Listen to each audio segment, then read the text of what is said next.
Llevaba 17 años trabajando para la misma compañía. 17 años levantándome a las 5:30 de la mañana, preparando café antes de que saliera el sol, revisando números mientras el resto del mundo dormía. 17 años construyendo algo que creía sólido. Tenía 58 años cuando me llamaron a esa oficina. Era un miércoles. Recuerdo el detalle porque los miércoles siempre revisábamos los reportes trimestrales, y ese día tenía preparada una presentación sobre la reestructuración de deuda que había negociado personalmente. Habíamos ahorrado casi $2 millones en intereses. Estaba orgullosa. La asistente del CEO me escribió a las 9 de la mañana. Michael quiere verte a las 11. Su oficina. No era raro. Como vicepresidenta de finanzas, hablaba con Michael regularmente. Pensé que querría discutir los números del trimestre o tal vez la próxima auditoría. Subí al 5º piso con mi carpeta bajo el brazo. Tranquila. Cuando entré, la directora de recursos humanos estaba sentada en el sofá lateral. Eso fue la primera señal. Patricia nunca asistía a nuestras reuniones financieras. Tenía una expresión que intentaba ser neutral pero que yo conocía bien. La misma cara que pones cuando tienes que dar malas noticias y quieres terminar rápido. Michael estaba detrás de su escritorio, jugando con un bolígrafo. Ni siquiera me miró a los ojos cuando entré. Siéntate, por favor, dijo, señalando la silla frente a él. Me senté. Dejé la carpeta sobre mis rodillas. El silencio duró tal vez 5 segundos, pero se sintió eterno. Mira, voy a ser directo contigo porque respeto tu tiempo. Comenzó Michael, todavía sin mirarme. Hemos tomado la decisión de terminar tu contrato. Efectivo inmediatamente. Las palabras llegaron pero no aterrizaron. Era como escuchar un idioma extranjero. Parpadeé. ¿Perdón? Tu posición ya no existe dentro de la nueva estructura organizacional que estamos implementando. Patricia tiene aquí los documentos de separación. Recibirás 3 meses de indemnización, continuidad de seguro por ese periodo, y... Espera, lo interrumpí, sintiendo como el estómago se me caía. ¿De qué estás hablando? ¿Qué nueva estructura? Acabamos de cerrar el trimestre más sólido en 2 años. Michael finalmente me miró. Sus ojos tenían esa frialdad que desarrollan las personas cuando han ensayado una conversación difícil. Es una decisión de negocios. No es personal. Una decisión de negocios, repetí lentamente. ¿Basada en qué exactamente? Hubo otro silencio. Patricia se removió incómoda en el sofá. Michael dejó el bolígrafo y suspiró, como si yo estuviera siendo difícil por hacer preguntas básicas. Mira, seré completamente honesto contigo, dijo, y en ese momento supe que lo que vendría a continuación sería cualquier cosa menos honestidad. Estamos reestructurando para reducir costos. Y francamente, tu edad te hace especialmente costosa en términos del seguro médico corporativo. Las primas para empleados en tu rango de edad son significativamente más altas. Estamos trayendo sangre nueva, gente más joven que representa menos riesgo actuarial. El mundo se detuvo. Lo había dicho. Así. Sin filtro. Sin rodeos. Como si estuviera explicando por qué cambiaban de proveedor de papel para la impresora. Tu edad te hace especialmente costosa. Sentí como la sangre me subía a la cara. No de vergüenza. De rabia. Pura rabia hirviendo desde algún lugar profundo que no sabía que tenía. ¿Acabas de decir que me estás despidiendo por mi edad? Pregunté. Mi voz salió extrañamente calmada.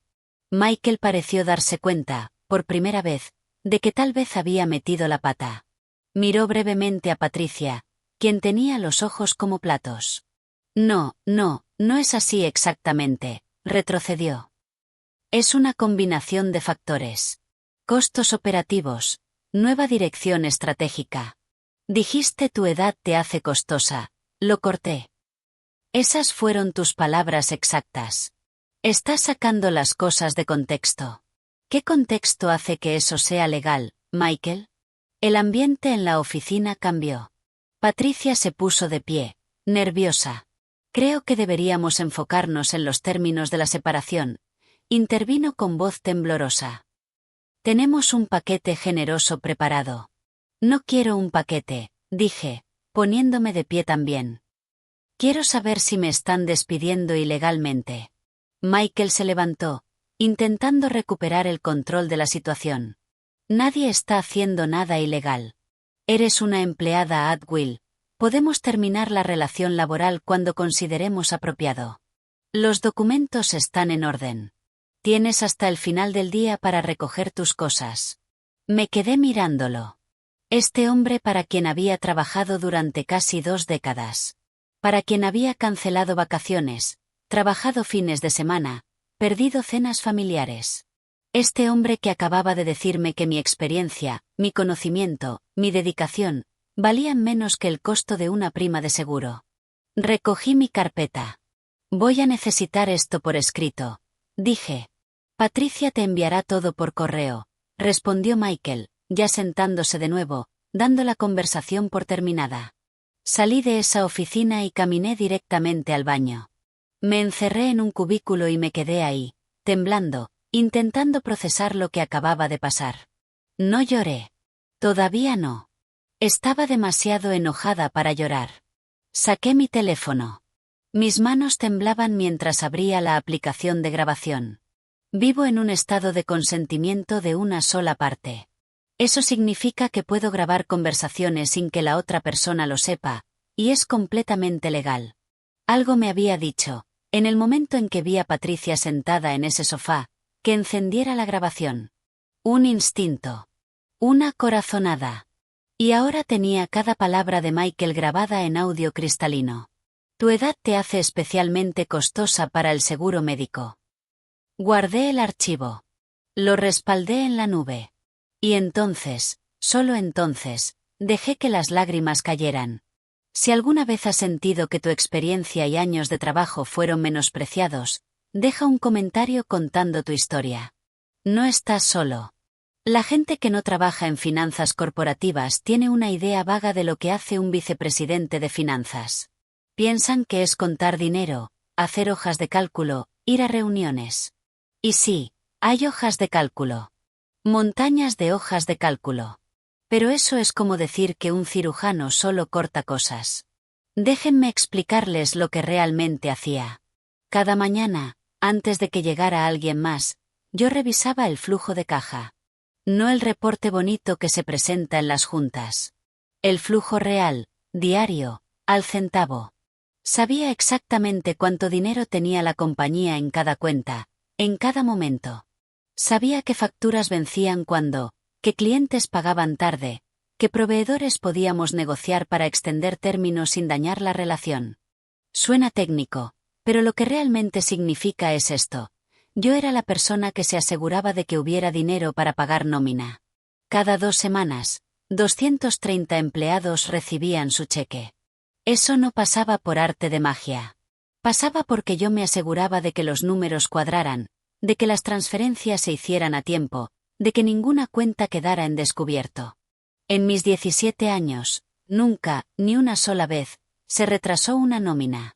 Pero eso era invisible. Cuando todo funciona, nadie lo nota. También manejaba las relaciones bancarias. Teníamos líneas de crédito con 3 bancos diferentes. Esas relaciones no se construyen de la noche a la mañana. Conocía personalmente a los gerentes. Sabía cuándo podíamos pedir mejores tasas, cuándo era mejor no presionar. 2 años atrás, cuando tuvimos ese trimestre difícil por la pérdida del contrato con Martinson, fui yo quien negoció una extensión de crédito que nos salvó de tener que hacer despidos masivos. ¿Alguien lo recordaba? Aparentemente no. Luego estaban los impuestos. Dios, los impuestos. Una empresa de nuestro tamaño no solo llena un formulario y ya. Hay estrategia fiscal. Hay timing. Hay aprovechamiento de deducciones, créditos, estructuración de depreciación de activos. Yo trabajaba directamente con nuestros contadores externos, pero era yo quien entendía el negocio lo suficientemente bien como para identificar oportunidades. El año pasado, identifiqué una reclasificación de gastos de investigación y desarrollo que nos ahorró $140.000 en impuestos. $140.000 que se quedaron en la empresa en lugar de irse al fisco. Perfectamente legal. Perfectamente documentado. ¿Michael lo mencionó cuando me despidió? No. Pero quizás lo más importante, lo que realmente nadie veía, era la memoria institucional. Yo recordaba todo. Recordaba el desastre del cambio de sistema contable en 2015, y exactamente qué errores no debíamos repetir. Recordaba que vendedores habían fallado en entregas anteriormente. Recordaba los términos exactos de contratos firmados hace años que todavía afectaban nuestras obligaciones actuales. Cuando el nuevo director de operaciones quiso cambiar de proveedor de materias primas el año pasado, fui yo quien le recordó que teníamos una cláusula de volumen mínimo con el proveedor actual que nos penalizaría con $200.000 si rompíamos el contrato antes de tiempo. Él no lo sabía.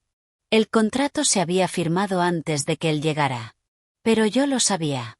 Esa es la diferencia entre 17 años de experiencia y ser sangre nueva. La sangre nueva tiene energía, tiene ideas frescas, tiene entusiasmo. Está bien. Todo eso es valioso. Pero la sangre nueva no sabe dónde están enterrados los cuerpos. No sabe qué batallas ya se pelearon y se perdieron. No sabe por qué las cosas son como son. Y ahora toda esa memoria, todo ese conocimiento, acababa de ser escoltado fuera del edificio en una caja de cartón. Pasé el resto de ese miércoles recogiendo mis cosas. Fotos de mi familia. Una planta que había mantenido viva durante 6 años. El calendario de escritorio que mi hija me había regalado. Pequeños objetos que convertían un cubículo impersonal en un espacio mío. Varios compañeros pasaron por mi oficina. Algunos sabían ya lo que había pasado. Otros simplemente notaron la caja y preguntaron. ¿Te vas? Preguntó Carmen, de contabilidad, con los ojos húmedos. Algo así, respondí. Pero, ¿por qué? ¿Qué pasó? No quise entrar en detalles. No todavía. Simplemente sonreí de manera cansada. Cambios corporativos. Dije. David, uno de los analistas financieros junior que había entrenado personalmente, llegó casi corriendo cuando se enteró. No puede ser cierto, dijo. ¿Quién va a? Espera, ¿quién va a manejar el cierre de fin de mes? ¿Quién va a revisar las reconciliaciones bancarias? ¿Quién? Supongo que tendrán que descubrirlo, respondí. Vi el pánico en sus ojos. Él sabía. Él entendía exactamente cuánto trabajo invisible yo hacía. A las 5 de la tarde, salí por última vez de ese edificio. 17 años resumidos en una caja de cartón y un sobre de Manila con documentos de separación que no había firmado. Conduje a casa en piloto automático. Cuando llegué, mi esposo estaba en la cocina preparando la cena. «Llegas temprano», dijo sonriendo, y luego vio mi cara. «¿Qué pasó?» Y ahí, finalmente, me derrumbé. Le conté todo. Cada palabra. Cada detalle humillante. «Espera», dijo cuando terminé. «¿Él dijo explícitamente que era por tu edad?» Textualmente. «Tu edad te hace costosa para el seguro médico». Mi esposo, que es abogado aunque no especializado en laboral, se quedó callado un momento. Eso es discriminación por edad. Totalmente ilegal bajo la ley federal. Lo sé. ¿Lo grabaste? Saqué mi teléfono. Le mostré el archivo. Escuchamos la grabación juntos. Escuchar la voz de Michael diciendo esas palabras por segunda vez no las hizo menos impactantes. «Necesitas un abogado especializado en derecho laboral», dijo mi esposo. «Mañana mismo». Esa noche no pude dormir.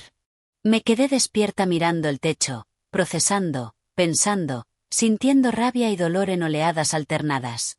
Había dedicado casi 2 décadas de mi vida a esa empresa. Había sacrificado tiempo con mi familia. Había trabajado enferma. Había resuelto crisis a medianoche. Había entrenado a una generación completa de empleados junior. Y todo eso valía menos que el costo de una prima de seguro. ¿Has experimentado discriminación laboral? Cuéntanos en los comentarios qué pasó. Tu historia puede ayudar a otros a reconocer cuando están siendo tratados injustamente. El viernes por la mañana, 2 días después de mi despido, tenía una cita con Margaret Sullivan, una abogada especializada en derecho laboral que mi esposo había encontrado a través de contactos. Su oficina estaba en el centro, piso 18 de un edificio de cristal. Ella era una mujer de unos 60 años, cabello gris corto, traje impecable, mirada afilada. Me ofreció café, que acepté aunque ya había tomado 3 tazas esa mañana por los nervios. Cuéntame todo desde el principio, dijo, abriendo una libreta. Y quiero decir todo. Cada detalle, por pequeño que parezca. Le conté la historia completa. La reunión. Las palabras exactas de Michael. La presencia de Patricia. Mi respuesta. Y finalmente, saqué mi teléfono. Tengo esto, dije. Reproduje la grabación. Margaret escuchó sin interrumpir. Cuando terminó, se recostó en su silla y dejó escapar un silbido bajo. En mis 28 años haciendo esto, dijo lentamente, he escuchado muchas tonterías. Pero que un CEO diga esto tan explícitamente, en presencia de la directora de Recursos Humanos, y que quede grabado, es extraordinario. ¿Es suficiente? Pregunté. ¿Es suficiente para un caso? ¿Suficiente? Margaret casi se rió. Esto no es solo suficiente.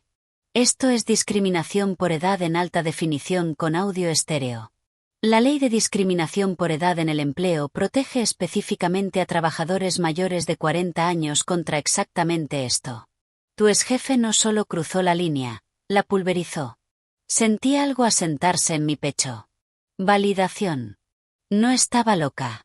No estaba exagerando. ¿Qué sigue? Pregunté. Primero, vamos a enviar una demanda formal. Pero antes, quiero que documentemos todo. Necesito copias de tus evaluaciones de desempeño, correos electrónicos relevantes, cualquier evidencia de que tu trabajo era satisfactorio o superior. Cualquier cosa que demuestre que no había causa justificada para el despido aparte de tu edad. Pasé el fin de semana recopilando documentación. Evaluaciones de desempeño de los últimos 5 años. Todas excelentes o sobresalientes. Correos donde Michael me agradecía personalmente por proyectos exitosos. Un bono que había recibido apenas 6 meses atrás por excepcional liderazgo financiero. El lunes, Margaret presentó la demanda. Discriminación por edad. Violación de la ley de discriminación por edad en el empleo. Daños compensatorios por pérdida de empleo. Daños punitivos por conducta maliciosa. Reinstalación o compensación adicional. Le pedimos $6.800.000. Un número específico, calculado basado en mis ingresos proyectados hasta la jubilación, daño emocional, y un componente punitivo diseñado para que doliera lo suficiente como para que la empresa nunca repitiera este comportamiento. La demanda se entregó un martes por la mañana. Para el miércoles, mi teléfono no dejaba de sonar. Primero fue Patricia, desde un número personal. Por favor no respondas a nada sin hablar conmigo primero, dijo su mensaje de voz, sonando desesperada. Podemos resolver esto. No tiene que llegar a esto. Después, el abogado corporativo de la empresa. Mensaje de voz profesional, frío. Nos gustaría discutir una posible resolución antes de que esto escale innecesariamente. Mi respuesta, a través de Margaret, fue simple. Vemos esto en corte. Porque aquí está la cosa que Michael no entendió, que Patricia no entendió, que ninguno de ellos entendió, no se trataba del dinero. Bueno, si se trataba del dinero. No voy a fingir que no. Había perdido mi empleo, mi seguro médico, mi estabilidad financiera. Tenía facturas. Tenía una hipoteca. Claro que importaba el dinero. Pero más que eso, se trataba del principio. Se trataba de que cada persona de 50, 60, 70 años que todavía quiere trabajar, que todavía tiene valor que aportar, no debería temer que su experiencia se convierta en una responsabilidad. No debería temer que los años que dedicaron a perfeccionar su oficio se conviertan en la razón para ser descartados. Michael había tomado una decisión. Una decisión que, en su mente, probablemente tenía sentido en alguna hoja de cálculo. Reemplaza empleados caros por empleados baratos, mejora el margen, aumenta la rentabilidad. Pero había cometido un error fundamental. No solo había roto la ley. Había subestimado completamente con quien estaba tratando. Yo había pasado 17 años navegando regulaciones financieras complejas. Había manejado auditorías del gobierno. Había estructurado acuerdos que resistían el escrutinio legal. Había documentado meticulosamente cada transacción importante. ¿De verdad pensó que no sabría documentar mi propio despido? La empresa intentó un acuerdo extrajudicial 2 veces. La primera oferta fue insultante. 6 meses de salario y una carta de recomendación a cambio de firmar un acuerdo de no divulgación y retirar la demanda. Contraoferta, le dije a Margaret. El monto completo de la demanda, una disculpa pública, y políticas corporativas revisadas sobre discriminación por edad. Rechazaron. La segunda oferta llegó 3 semanas después. 18 meses de salario, extensión del seguro médico por 1 año. Todavía no, dije. ¿Estás segura?, preguntó Margaret. 18 meses de salario es significativo. Estoy segura. Tenemos una grabación donde el CEO admite discriminación por edad. Vamos a juicio. Margaret sonrió. Era la sonrisa de alguien que ha estado esperando un caso así durante toda su carrera. Vamos a juicio entonces, dijo. El proceso de descubrimiento de evidencia fue devastador para la empresa. Resultó que yo no era la única. Había un patrón. En los últimos 3 años, 7 empleados mayores de 50 años habían sido reestructurados fuera de la empresa. Todos reemplazados por empleados más jóvenes con salarios más bajos. Los correos internos que salieron a la luz durante el descubrimiento fueron reveladores. Michael a Patricia, 1 año antes. Necesitamos rejuvenecer el equipo. Los costos de beneficios para el segmento demográfico mayor están matando nuestros márgenes. Patricia a Michael, necesitamos tener cuidado con cómo manejamos esto. Hay implicaciones legales. Michael a Patricia, mientras no lo digamos explícitamente, estamos bien. Reestructuración y nueva dirección estratégica son suficientemente vagos. Excepto que conmigo, Michael sí lo había dicho explícitamente. Y yo lo había grabado. Cuando estos correos se presentaron en la corte, vi cómo el abogado de la empresa se hundía un poco más en su asiento. El juicio duró 8 días. Yo testifiqué durante 4 horas.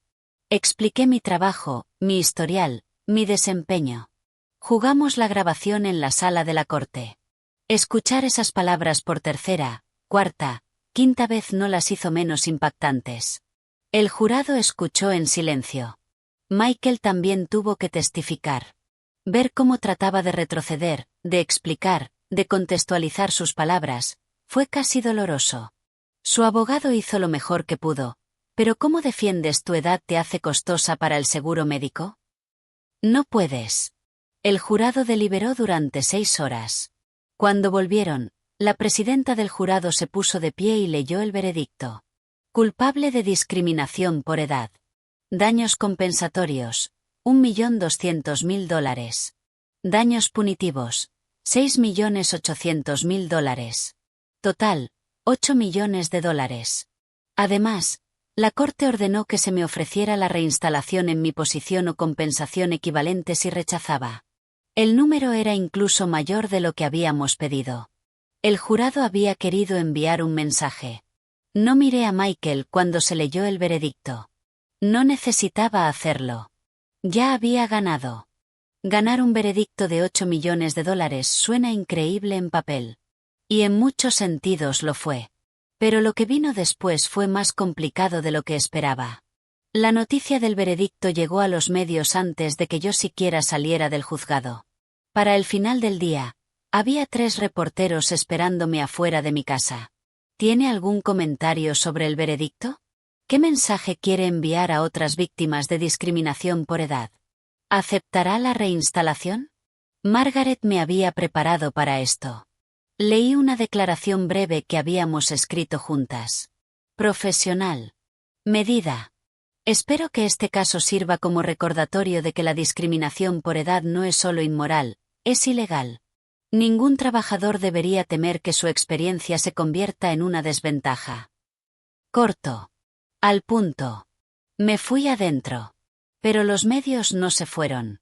Durante las siguientes 2 semanas, la historia explotó. Sitios de noticias financieras la cubrieron.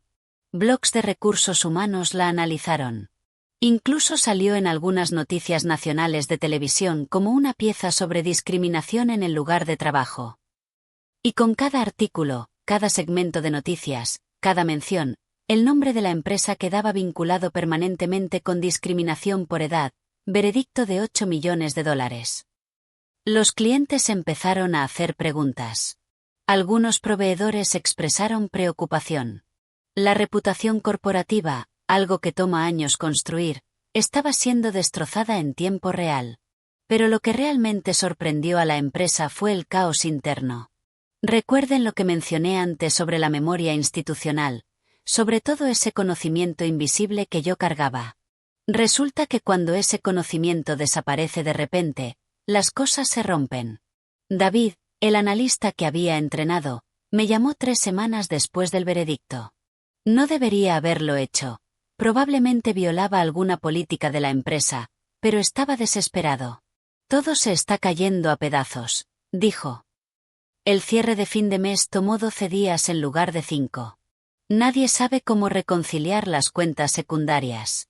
Intentamos procesar la nómina la semana pasada y hubo un error en las deducciones de impuestos que afectó a 80 empleados. Y lo peor es que nadie sabe que hay una cláusula de penalización en el contrato con Steadman Industries. Van a cambiar de proveedor y nos van a golpear con $300.000 en multas. ¿Por qué me estás contando esto? Pregunté, aunque parte de mí ya sabía la respuesta. Porque contrataron a un reemplazo. Un tipo de 32 años que viene de una startup. Tiene energía y títulos impresionantes, pero no sabe nada sobre nuestros sistemas. Nada sobre nuestra historia. Sigue preguntándome cosas que no sé responder porque tú nunca documentaste la mitad de lo que sabías porque simplemente lo sabías. Ahí estaba. La verdad incómoda. Tanto conocimiento institucional simplemente vive en la cabeza de las personas. Procesos que nunca se escribieron porque así es como siempre lo hemos hecho. Relaciones con proveedores que dependen de contactos personales. Conocimiento de que el sistema contable tiene una peculiaridad que requiere un ajuste manual cada trimestre, pero que nadie más sabe porque el único que lo hacía ya no está. Lo siento, David, dije. Pero ya no es mi problema. Sonó duro. Y tal vez lo fue. Pero era verdad. La junta directiva convocó una reunión de emergencia un mes después del veredicto. Esto lo supe después, a través de contactos que todavía tenía en la empresa. $8 millones es mucho dinero, pero para una empresa de ese tamaño, no era catastrófico. Lo que era catastrófico era el daño reputacional continuo y la pérdida de confianza de los accionistas. El precio de las acciones había caído 11% desde que se anunció el veredicto. 2 clientes importantes habían terminado contratos, citando preocupaciones sobre cultura corporativa. Y la Comisión de Igualdad de Oportunidades en el Empleo había iniciado una investigación más amplia sobre las prácticas de contratación y despido de la empresa. Todo esto podía rastrearse directamente hasta la decisión de Michael de despedirme para ahorrar en costos de seguro. La Junta hizo lo que las juntas hacen cuando hay un problema de relaciones públicas lo suficientemente grande. Removieron a Michael. No lo despidieron, por supuesto. Eso sería admitir que había hecho algo malo. En lugar de eso, aceptó renunciar para perseguir otras oportunidades con un paquete de salida generoso. Pero todos sabían la verdad. Había sido forzado a salir. Patricia también se fue, aunque su partida fue menos publicada. Simplemente ya no estaba un día.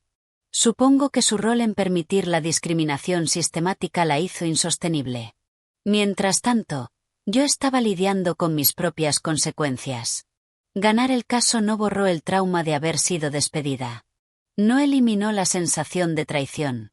No hizo que 17 años de lealtad dolieran menos. Hubo noches en las que no podía dormir, reproduciendo esa conversación en mi cabeza. Hubo días en los que me sentía exhausta emocionalmente, vaciada por el proceso legal que, aunque lo gané, me había costado energía que no sabía que tenía. Mi esposo fue increíble. Me dejó procesar a mi ritmo. Me escuchó cuando necesitaba hablar. Me dio espacio cuando necesitaba silencio. Pero también empecé terapia. Porque resulta que ser discriminada, despedida injustamente, y luego pasar meses en un proceso legal es traumático, incluso cuando ganas. Mi terapeuta me ayudó a ver algo importante. Estaba bien sentirse enojada. Estaba bien sentirse herida. Y también estaba bien empezar a mirar hacia adelante. La corte me había ofrecido reinstalación. Técnicamente, podía regresar a mi antiguo trabajo. No iba a hacerlo. ¿Cómo podría? La empresa había demostrado exactamente lo que pensaba de mí. La confianza estaba rota de maneras que ningún veredicto judicial podía reparar. En lugar de reinstalación, acepté una compensación adicional. Más dinero que aseguraba mi estabilidad financiera mientras descubría qué quería hacer a continuación. Y esa fue probablemente la pregunta más difícil. ¿Qué venía después? Pasé 2 meses sin hacer nada relacionado con trabajo. Suena lujoso, y en cierto modo lo fue. Gracias al acuerdo, tenía seguridad financiera. Podía darme el lujo de simplemente respirar. Leí libros que había estado posponiendo durante años. Retomé el yoga que había abandonado cuando el trabajo se volvió demasiado demandante. Pasé tiempo con mi hija y mis nietos. Cociné recetas elaboradas que requerían atención y tiempo. Básicamente, recordé cómo era vivir sin el peso constante de responsabilidades corporativas. Pero alrededor del 3.er mes, empecé a sentir algo familiar. No era aburrimiento exactamente. Era más como propósito buscando expresión. Resulta que dedicar 2 décadas a algo te marca. Las finanzas no eran solo lo que hacía, se habían convertido en parte de quien era yo. Y aunque no quería volver a un ambiente corporativo tradicional, extrañaba usar mi mente de esa manera. Empecé a considerar opciones. ¿Consultoría? Posible. Había suficiente demanda de experiencia financiera senior. ¿Enseñanza? Algunos de mis antiguos colegas habían transitado hacia roles académicos, enseñando finanzas corporativas en universidades. ¿Trabajo sin fines de lucro? Organizaciones que necesitaban experiencia financiera pero que operaban con presupuestos más pequeños. La respuesta llegó de un lugar inesperado. Una amiga que dirigía una organización sin fines de lucro dedicada a ayudar a mujeres emprendedoras de bajos ingresos a iniciar pequeños negocios me contactó para tomar café. He estado siguiendo tu caso, dijo. Y lo que hiciste, defender tus derechos de esa manera, especialmente a tu edad cuando es más fácil simplemente aceptar lo que te dan, fue inspirador. Gracias, respondí. Aunque no me sentí muy inspiradora durante el proceso. Nadie se siente inspirador cuando está en medio de la lucha, sonrió. Pero estaba pensando. Nuestra organización trabaja con mujeres que están iniciando negocios. Muchas de ellas no tienen educación financiera formal. No entienden flujo de caja, proyecciones, gestión de deuda. ¿Alguna vez has considerado enseñar? ¿Enseñar finanzas a emprendedoras? Finanzas prácticas. No teoría abstracta. Cosas reales que necesitan para que sus negocios sobrevivan. La idea se quedó conmigo. Una semana después, acepté desarrollar un taller piloto. Mi primer grupo fue de 12 mujeres. Edades de 23 a 61. Todas trabajando en negocios diferentes. Una panadería, un servicio de limpieza, una línea de joyería artesanal, un salón de belleza, una consultoría de diseño gráfico. Lo que todas tenían en común. Estaban haciendo números sin realmente entender los números. Pasamos 6 semanas juntas. Les enseñé cómo construir un presupuesto real. Cómo proyectar flujo de caja. Cómo saber cuándo podían permitirse contratar ayuda versus cuándo necesitaban seguir trabajando solas. Cómo separar finanzas personales de finanzas del negocio. Pero más que eso, les enseñé a valorar su propia experiencia. Una de las mujeres, Rosa, tenía 54 años. Había iniciado un servicio de catering desde su casa después de ser despedida de un trabajo en restaurante por recortes de personal que sospechosamente afectaron solo a empleados mayores. Siento que estoy empezando desde cero a mi edad, me dijo después de una clase. Como si todo lo que aprendí antes ya no importara. Tu experiencia no desapareció, le dije. Cambió de forma. Todo lo que aprendiste sobre gestión de cocina, sobre timing, sobre calidad, sobre servicio al cliente, eso está en cada evento que cateras. Solo porque el contexto cambió no significa que el valor desapareció. Vi cómo algo cambiaba en su expresión. Reconocimiento. Validación. Era la misma validación que yo había necesitado cuando Margaret me dijo que tenía un caso sólido. El taller fue exitoso. Las 12 mujeres terminaron con planes financieros reales para sus negocios. 3 de ellas pudieron obtener préstamos pequeños basados en las proyecciones que habíamos trabajado juntas.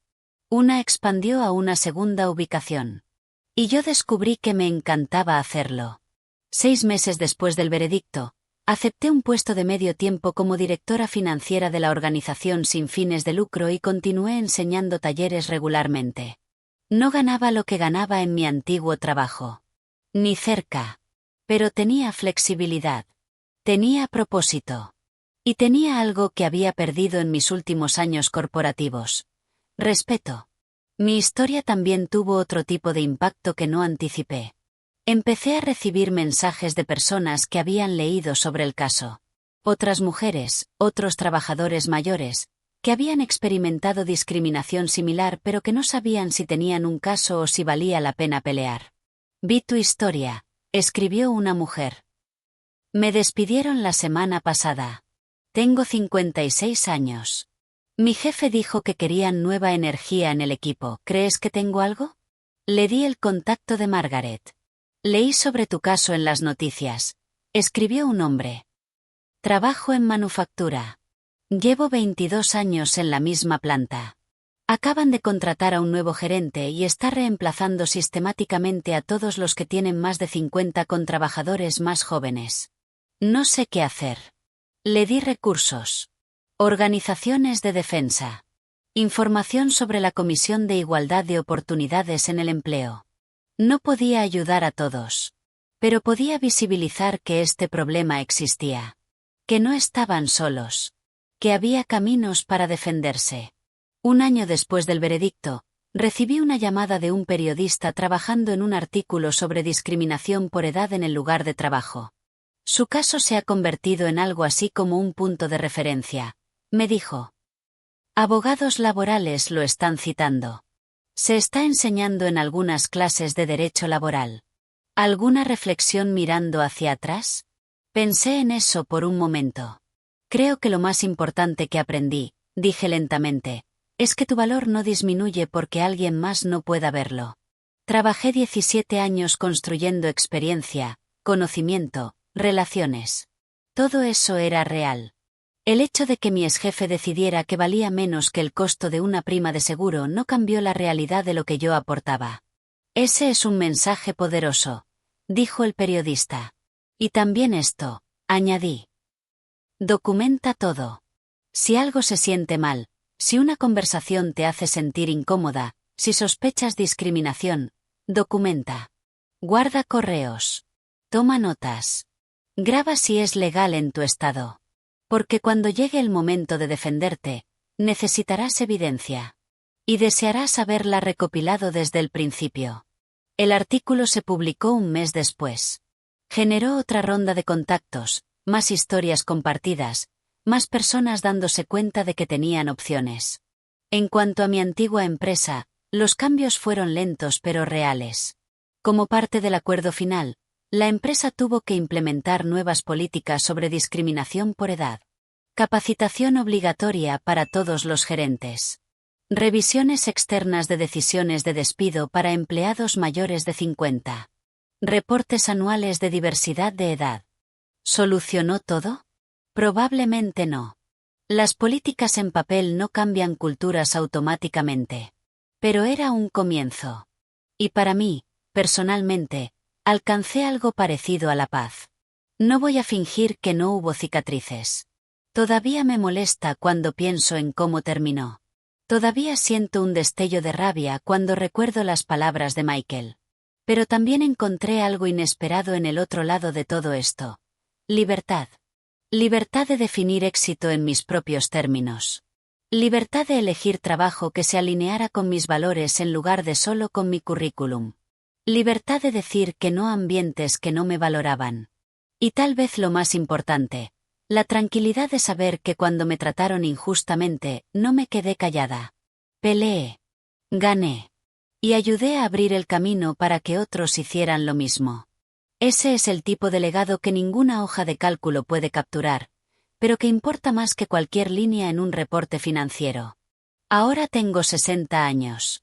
Y cuando me miro en el espejo, no veo a alguien que es costosa para el seguro médico. Veo a alguien con experiencia. Con conocimiento. Con valor que solo viene de décadas de hacer el trabajo, de cometer errores, de aprender, de crecer. Y si hay algo que este proceso me enseñó, es esto. Nunca dejes que nadie te convenza de que tu experiencia es una desventaja. Es exactamente lo contrario. Si esta historia te ha resonado de alguna manera, si has enfrentado discriminación o injusticia en tu lugar de trabajo, me encantaría que compartieras tu experiencia en los comentarios. Y si conoces a alguien que necesite escuchar esto, por favor comparte este vídeo. A veces, simplemente saber que no estás solo en la lucha hace toda la diferencia. Gracias por escuchar mi historia.